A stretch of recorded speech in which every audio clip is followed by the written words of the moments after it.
સમગ્ર રાજ્યમાં હાલ વરસાદની આગાહી છે, ત્યારે અમરેલી જિલ્લાના છેવાડાના તાલુકા મથક અને તેની આસપાસના ગ્રામીણ વિસ્તારમાં મેઘરાજાની ભાદરવા મહિનામાં ધોધમાર ઇનિંગ જોવા મળી હતી.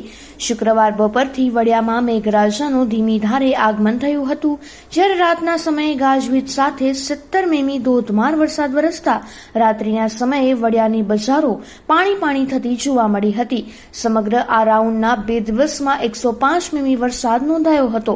વડિયાના ઉપરવાસના ગ્રામીણ વિસ્તાર એવા મોરવાડા, ખાનખીજડિયા, રામપુર, તોરી, અજણસુખ સહિતના ગામડાઓમાં વરસાદ વરસતા સુરવો ડેમમાં પાણીની આવક થતા ઉપરવાસના ગામડાઓ વડિયા, ચારણિયા, ચારણ સમઢિયાણા, થાણા, ગાલોલના લોકોને એલર્ટ આપી ડેમના 3 દરવાજા રાત્રિના સમયે જ ખોલવામાં આવતા સુરવો નદી પણ રાતથી 2 કાંઠે વહેતી જોવા મળી હતી.